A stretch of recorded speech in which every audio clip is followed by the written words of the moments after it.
Now, you hear from a lot of people that in order to succeed, you need to be self-disciplined. And yes, it's undeniable that self-discipline does have a role in success. If you look at a lot of people throughout history, they've got to those big leagues because they have been self-disciplined. They put their mind to something, they wanted to achieve it, and they went out and done it. Now, it wasn't easy for them. They did come across challenges, mental challenges and stuff like that, but they still had to build that self-discipline. Now guys, let's be completely honest, and I'm gonna be completely honest as well. Who has been so determined, so committed to a goal, you're like, yo, I wanna do this, I wanna do this so bad. But next thing you know, you're flat, you're just bored, just like, oh, I don't wanna do this anymore. I don't wanna do this. I have done it. I have done that. Like, it's annoying, it's so annoying, but this is what I wanted this video to be about, how to rebuild self-discipline. But guys, before I jump into the video, I want to tell you a secret. I'm no expert in this. This is research which I've done for myself, and I just wanted to share it with you guys so you can implement them yourselves. So I'm going to give you a few strategies on how you could rebuild your self-discipline. Tip number 1, know your weaknesses. Be completely honest with yourself. Judge yourself. Be self-conscious. Realize what are your weaknesses, because if you do not do this, you will not be able to progress. In order to overcome your situations, you need to know what is holding you back, and that's your weaknesses. So if you are completely aware of your weaknesses, you'll be able to take it to the next level because you know what to eliminate in order to progress. So know your weaknesses. That's tip number 1. I know it's short, but it's sweet, baby. It's sweet.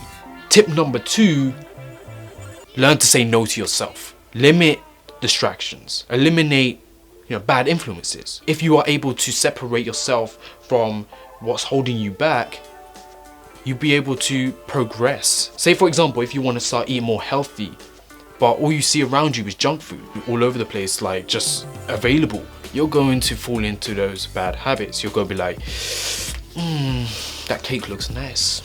That cake looks nice. I'm going to take a bite out of it. And I am so guilty of this. Like, I love cake, guys. I like if I see cake, I'm just like, yeah. That was weird. But anyways, if I see stuff like that hanging about, I'm going to be like, that actually does look nice. And it's not helpful, especially if you're trying to eat more healthy and trying to focus on your health, trying to go to the gym as well. It becomes a temptation. It becomes a liability. So you want to take yourself out of that situation and try to replace those sort of meals with something more healthy, a healthy alternative. So you want to separate yourself from that. If you have people in your life who are distracting to you also, they're bad influences, then limit your time around them. If you want to quit smoking but you're hanging around people who smoke, you'll go start getting dragged into that influence again, which you don't want. So try to limit yourself and take away those temptations. Tip number 3, set a clear goal for yourself and execute a plan in relation to it. Have a clear vision. Have those milestones which you could go towards and actually achieve those milestones, so you could take one step at a time to get to your overall goal at the top of the staircase.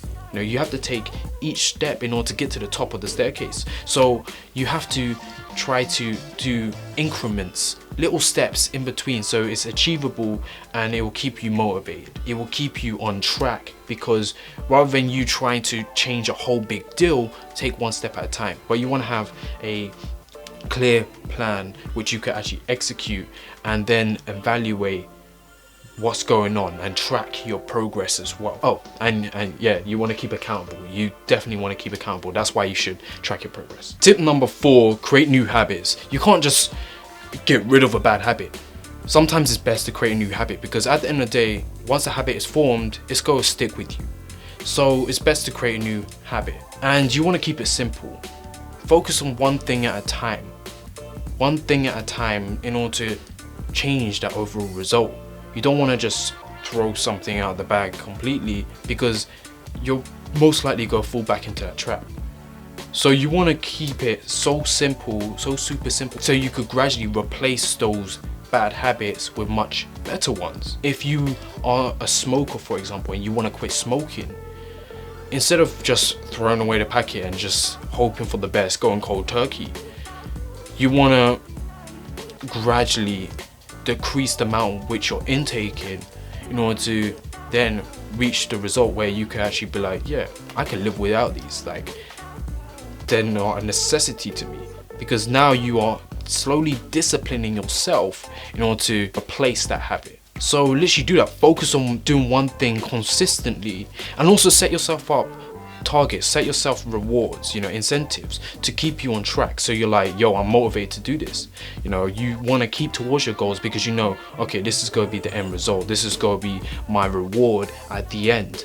And that will help you out a lot. Tip number 5, eat often and eat well. A lot of research out there says that when you are hungry, you are often annoyed, you are irritated, you sometimes become angry as well, and it can have an effect on your willpower as well, which you don't want, because you want to be focused. You want to be focused on the prize. You want to be driven. And if you try to do stuff on an empty stomach, you'll go feel just no energy. You'll just go feel down, and yeah, I mean, it's not a good feeling. You are less concentrated, you are less focused, and it's not a good thing.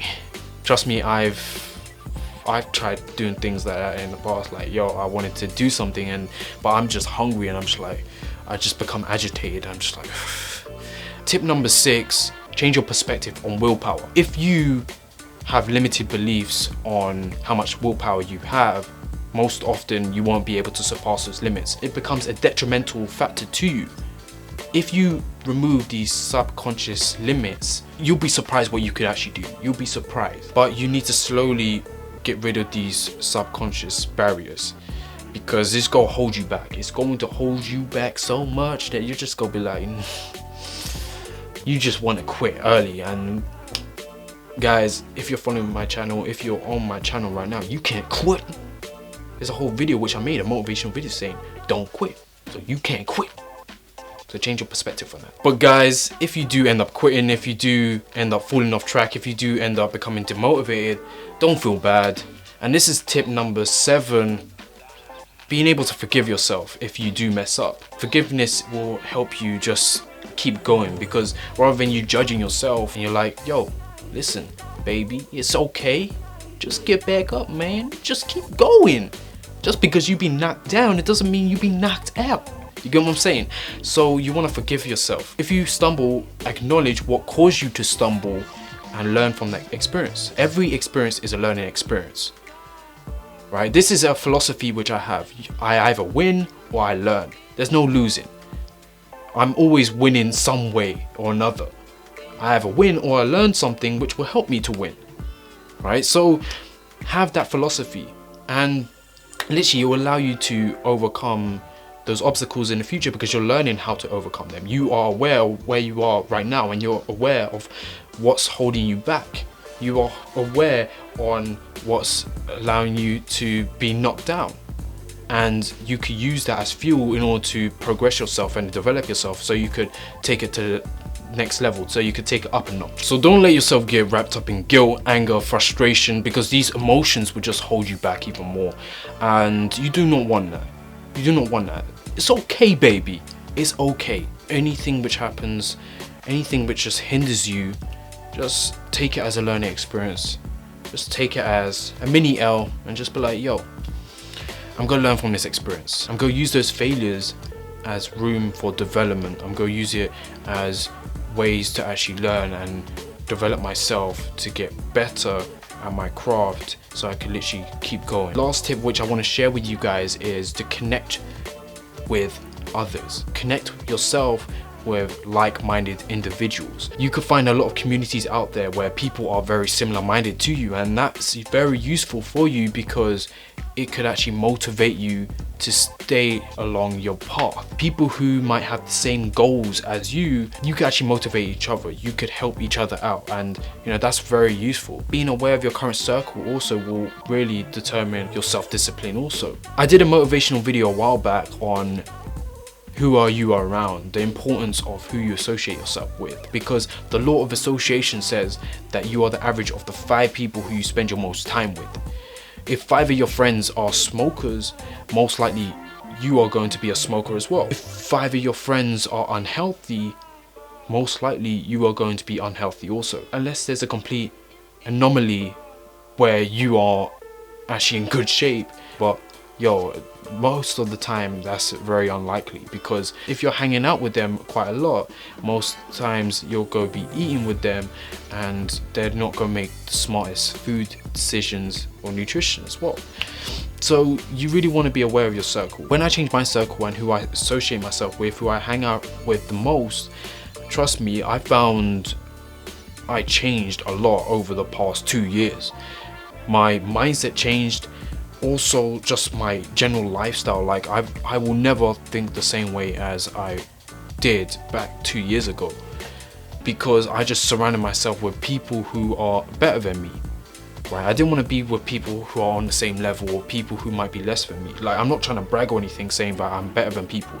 That's not what I'm trying to say. If I'm surrounding myself with people who might earn a lot more money than me, or people who have a lot more success in regards to, their social media, and say if I wanted to build my social media presence, like, that's gonna help me out a lot, and it allows me to learn and try to develop myself in order to get to those levels. Always trying to progress, being aware of my circle, because that way I could be conscious on how I could actually be able to let myself grow and be disciplined towards my goals as well.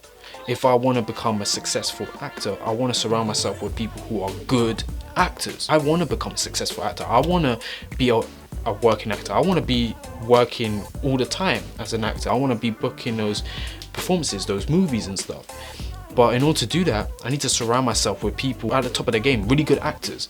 That way I can learn from them. So you want to surround yourself with people who are better than you, so you can learn from those experiences. If you want to become a successful entrepreneur, you want to grow your business, you want to surround yourself with people who are 5-figure earners, 6-figure earners, 7-figure earners, like depending on where you are at the moment and how you can actually progress. So be aware of your circle, connect with others who are like-minded, find communities. You could go on Facebook, you could find a lot of groups out there where you could connect with these communities and interact with them. Just be a part of that community. Be able to share your own value in that community as well, because you're going to attract people to you. People go like, oh wait, this person's pretty cool. Like, I like their mindset, I like their vibe. You might make a new friend. You might make a new contact, and that's very useful. If you guys actually do have any other tips on which you use to keep you disciplined or build your discipline, drop them in the comments below. Give a thumbs up to this video, and if you aren't subscribing already, make sure you do so, because guys, I want to dish out some really good content for you guys. All I gotta say is never give up on yourself. Try your best to stay disciplined. Use these strategies for yourself to stay disciplined. I know for a fact I'm going to start trying to use them more often. I'm not going to be perfect, but I don't expect to be perfect, because no one's perfect. So use these strategies to help you stay disciplined and help you to build self-discipline.